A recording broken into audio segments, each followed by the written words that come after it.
कभी कभी सबसे ज़्यादा डरावने केस वही होते हैं जिसमें खूनी कभी पकड़ा ही नहीं जाता। 16 मई 2008 नोएडा का शांत सा एक एरिया, जलवायु विहार, सेक्टर 25, जहाँ पे सुबह उठने पे माँ बाप अपनी एक 13 साल की बेटी की लाश देखते हैं और अगले ही दिन छत पे एक और लाश। आज हम बात करेंगे इंडिया का सबसे ज़्यादा कंट्रोवर्शियल और कंफ्यूजिंग केस, तलवार डबल मर्डर केस। एक बेटी, एक नौकर और माँ बाप, और एक ऐसी इन्वेस्टिगेशन जो कभी सच तक पहुंच ही नहीं पाई, जो कभी मर्डरर को पकड़ ही नहीं पाई। तलवार फैमिली नोएडा में शांत सा एक परिवार था जो काफ़ी ज़्यादा रिस्पेक्टेबल था। मतलब कि उनकी उस एरिया में काफ़ी ज़्यादा इज्जत थी। और जो माँ बाप थे वे दोनों डेंटिस्ट थे, यानी कि डॉक्टर राजेश तलवार और डॉक्टर नूपुर तलवार, जो कि दोनों डॉक्टर थे, डेंटिस्ट थे। और उनकी एक बेटी थी जिसका नाम था आरुषि तलवार, जिसकी उम्र 13 साल थी। और उन्हीं के साथ एक और व्यक्ति रहता था, उनका नौकर या फिर उनका हेल्पर होता है वो, जिसका नाम होता है हेमराज, जो कि नेपाल से होता है। और उसका जब बायोडेटा निकाला गया तो बताया गया काफ़ी ज़्यादा शरीफ था वो, और उसका कोई भी केस नहीं था, पुलिस केस या फिर कोई भी झगड़ा या फिर किसी से कोई दुश्मनी भी नहीं थी। 15 मई की रात डिनर के बाद पेरेंट्स अपने रूम में सोने चले जाते हैं। आरुषि अपने बेडरूम में सोने चली जाती है और जो हेमराज होता है नेपाली, जो उनका नौकर होता है, वो वहीं पे ड्राइंग एरिया में सोता था हमेशा से ही। रात में कुछ ऐसा होता है जिसके बाद जो डॉक्टर थे, डेंटिस्ट, उनकी दोनों की ज़िंदगी बदल जाती है। मतलब कि रात को एक ऐसा कांड हो चुका है जो सुबह उठने के बाद देखते हैं। सुबह लगभग लगभग 6 बजे जो आरुषि की मोम थी, मतलब कि नूपुर तलवार, वो उठती है और 6 बजे अपनी बेटी आरुषि को उठाने जाती है।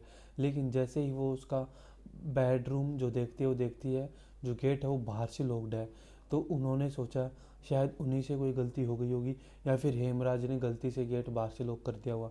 जैसे ही वो गेट खोल के अंदर जाती है, वो क्या देखती है, उनकी बेटी जो थी आरुषि, 13 साल की थी, जो वो मर चुकी है। यस, वो मर चुकी है। वो बहुत ही ज़्यादा संदिग्ध परिस्थिति में पाई जाती है, यानी कि सिर पे काफ़ी ज़्यादा चोट, लड़ाई झगड़े के निशान, और हो सकता है कुछ, मतलब कि वही हरेसमेंट टाइप भी हो। जो देखते उनके माँ बाप क्या, हेमराज जो था वो भी वहाँ पे नहीं था। उसके बाद पुलिस को बुलाया गया। पुलिस ने वहाँ पे आने के बाद इन्वेस्टिगेशन स्टार्ट की और ये केस जैसे आग फैलती है इसी तरह मीडिया पे, सोशल मीडिया पे, हर जगह पे फैल गया। जब पुलिस वहाँ पे पहुँचती है आरुषि के बेडरूम में, तो उन्हें भी यही लगता है शायद यहाँ पे कुछ गलत हुआ है।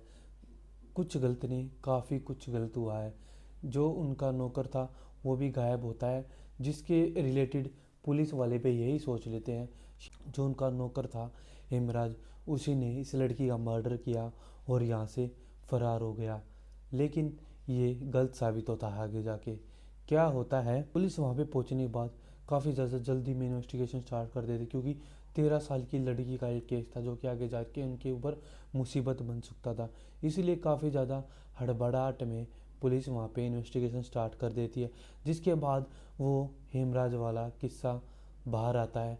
पुलिस वाले बोलते हैं कि शायद जो उनका नौकर था हेमराज, वही लड़की का मर्डर करके भाग गया। मीडिया भी यही एंगल पकड़ लेती है, जिसके बाद ये जो न्यूज़ होती है काफ़ी ज़्यादा फैल जाती है सोशल मीडिया पे, न्यूज़ में, हर जगह पे। जो सबसे ज़्यादा बिगाड़ देने वाली बात होती है केस में, ये होती है जो पुलिस ने वहाँ पे क्राइम सीन पे सील नहीं किया। जो नेबर्स थे, रिलेटिव्स थे, या फिर कोई भी आदमी वहाँ पे आ रहा जा रहा था आराम से आरुषि की बेड में उसकी लाश को देख रहा था, यानी कि उस जगह को सील नहीं किया गया, जिसकी वजह से वहाँ पे जो फिंगरप्रिंट्स थे वो मिसमैच हो गए। फिंगरप्रिंट्स अच्छे से बरामद नहीं हुए, और जो शायद वहाँ पे कुछ भी जो होगा, मतलब जिससे उसका मर्डर किया गया है, कुछ भी नाइफ गन, मतलब कुछ भी, एवरीथिंग एल्स जो भी कुछ हो सकता है जिससे एक आदमी की मृत्यु की जा सकती है। जो भी उनका वेपन था शायद वो भी वहाँ से उन्हीं में से किसी एक ने गायब कर दिया, यानी कि जो सबूत होते हैं वो गायब कर दिए गए।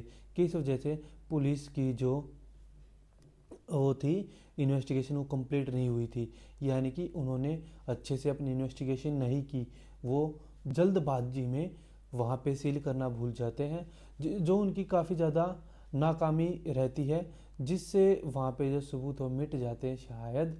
और जो वहाँ पे खून के जो धब्बे होते हैं वो भी मिस मैच हो जाते हैं किसी अदर से।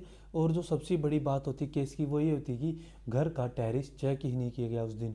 घर का टेरिस शायद चेक कर लेते तो जो मीडिया का एंगल था वो बदल जाता, पुलिस की इन्वेस्टिगेशन बदल जाती, और शायद मर्डर का भी पता चल जाता। 17 मई 2008 फाइनली पुलिस घर का जो टेरिस होता है उसका ताला तोड़ती है और वहाँ पे पहुँचती है।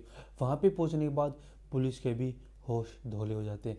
क्या होता है, जो उनका नौकर होता है हेमराज, वो उसकी बॉडी वहीं पे मिलती है, और वो भी सेम कंडीशन में मिलती है, यानी काफ़ी ज़्यादा इंजरी में, और जैसे काफ़ी ज़्यादा लूटपाट हुई हो उनके बीच में, ऐसा सब कुछ वहाँ पे मिलता है।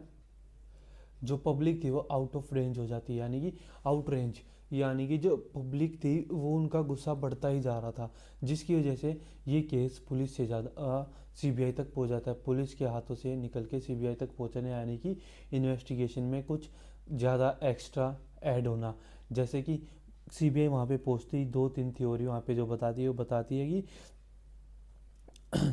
हेमराज ने मिलके और उनके दोस्तों ने मिलके उसका मर्डर किया होगा, और उसके बाद शायद हेमराज को मर्डर बताने के लिए उनके दोस्तों ने उनका ही मर्डर कर दिया होगा। या फिर जो सबसे ज़्यादा मेन थ्योरी इस कहानी की निकल के आई थी वो ये निकल के आई थी, जो आरुषि के माँ बाप थे उन्होंने ये सब कुछ किया हुआ। क्यों? क्योंकि उन्होंने हेमराज को और उनकी बेटी को कुछ अलग तरीके से पकड़ लिया था, यानी कि हरेसमेंट टाइप में, रेपिंग टाइप में, सेक्सुअल तरीके से कुछ उनको पकड़ लिया होगा, जिसके बाद उनसे ये मतलब जो काफ़ी ज़्यादा रिस्पेक्टेबल फैमिली थी उनसे सब कुछ देखा नहीं गया कि ये तो बेइज्जती हो जाएगी, हमारा ये होगा वो होगा, जिसके बाद वो इन दोनों का मर्डर कर देते हैं। जो आरुषि को मार रहे होते हैं उसके बाद शायद हेमराज उसको देख लेता है और हेमराज वहाँ से भागने की कोशिश करता है, तो पीछे से उसको ही मार दिया जाता है, जो यहाँ की सबसे बड़ी थ्योरी इस केस की निकल के आई सामने।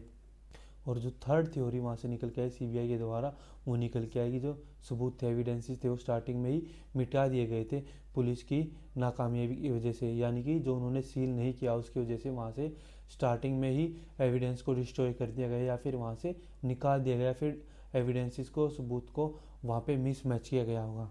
शायद कभी पता ही नहीं चला वहाँ पे क्या हुआ, कैसे हुआ, शायद सच किसी की लाश के साथ ही दफन हो गया, किसी के साथ ही चला गया, शायद उन दोनों का सच वही दोनों जानते थे या फिर भगवान जानते थे। नवंबर 2013 में कोर्ट का एक शॉकिंग डिसीजन बाहर आता है। उसमें क्या बोला जाता है, जो नूपुर थी और राजेश थे, यानी कि आरुषि के पेरेंट्स, उनको उम्र कैद की जाएगी। कुछ लोगों का कहना था कि उनके साथ गलत हुआ, उनको फंसाया गया है इस केस में, लेकिन कुछ का कहना था शायद जो सेकंड थ्योरी थी वो सच थी, जिसके बाद वो उन दोनों के लिए बिल्कुल ठीक डिसीजन लिया गया है कोर्ट के द्वारा। लेकिन उससे ही बड़ा खुलासा जो होता है वो होता है 2017 में उनके साथ। 2017 12 अक्टूबर को वहाँ पे इलाहाबाद हाई कोर्ट से एक और न्यूज़ आती है बाहर निकल के।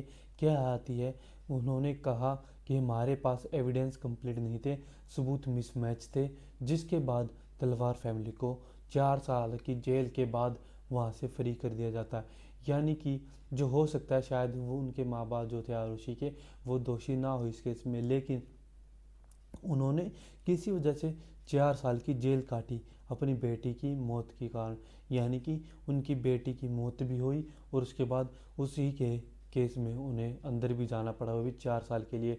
और मान लो अगर उन्होंने ये सब कुछ नहीं किया होगा तो वो मतलब कि मासूमों को, 2 मासूमों को अंदर 4 साल तक जेल के अंदर रखा गया। अगर उन्होंने किया होगा तो उनके साथ जो किया वो गलत किया, कोर्ट ने उन्हें उम्र कैद ही रखनी थी। अगर उन्होंने ये सब कुछ नहीं किया ऋषि के साथ तो उन्हें 4 साल की जेल ही क्यों की गई, यानी कि एविडेंसेस तो पहले भी कंप्लीट नहीं थे तो उनको पहले ही 4 साल की जेल क्यों दी गई, उनको पहले ही क्यों नहीं एग्जीक्यूट किया गया, वहाँ से पहले ही क्यों नहीं इस केस से बाहर किया गया। अगर उन्होंने इन दोनों के ऊपर शक भी किया तो उस शक को, अगर वो शक पूरा नहीं माना गया, यानी कि उन्होंने पुलिस ने अगर उनके ऊपर दबाव भी डाला तो फिर भी अगर सच सामने नहीं आया तो उन दोनों को जेल भेजा ही क्यों गया? अगर भेजा ही गया तो फिर 4 साल के बाद उनको बाहर निकाला गया ये बोल के कि जो हमसे गलती हो गई, हमारे पास एविडेंस कंप्लीट नहीं थे और एविडेंसेस मिसमैच हो गए, यानी कि 4 साल बर्बाद उन दोनों के। लेकिन आज भी कुछ सवाल है जो जिंदा है, मर्डर वेपन कहाँ है? हाँ गाइस, ये सबसे बड़ी बात है जो बाहर निकल के आई थी, जिस चीज़ से उनका मर्डर किया गया है वो चीज़ है कहाँ पे? और जो दूसरी बात निकल के आई, आरुषि और हेमराज का फ़ोन कहाँ पे था? अगर उनका फ़ोन चेक किया जाता तो शायद उनका कुछ पकड़ा जाने का या फिर मर्डरर्स का कुछ पकड़े जाने का शायद मतलब ये कुछ ना कुछ ऐसा मिल जाता उनके फ़ोन से एविडेंस, जिससे सीबीआई या फिर पुलिस मर्डर तक पहुंच जाती। नेक्स्ट जो क्वेश्चन है जो बाहर निकल के आया वो निकल गया, टेरिस पे एक दिन तक कोई क्यों नहीं गया? अगर कोई पहले दिन ही अगर कोई मान लो वैसे चेक कर लेता कि शायद कोई ऊपर से तो कोई नहीं आया टेरिस से, ऐसे यार पुलिस आती है तो फुल इन्वेस्टिगेशन करती है। यहाँ पे पुलिस की काफ़ी ज़्यादा फेलियर देखा गया है यार।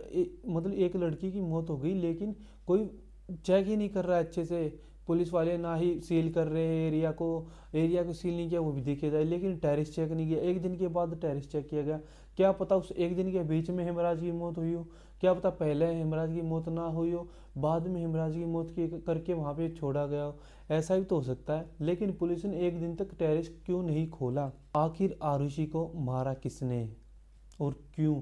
13 साल की लड़की किसी का क्या ही बिगाड़ सकती है? तलवार केस सिर्फ एक मिस्ट्री बन के रह गया और काफ़ी ज़्यादा हॉरिफाई किया केस, इसलिए क्योंकि इसने 2 पेरेंट्स की ज़िंदगी बर्बाद कर दी।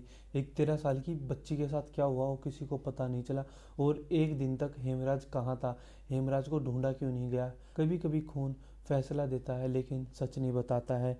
अगर आपको ऐसी real cases horror based stories आपको चाहिए तो आप सब्सक्राइब कर सकते हैं विशाल द फियरवर्स को।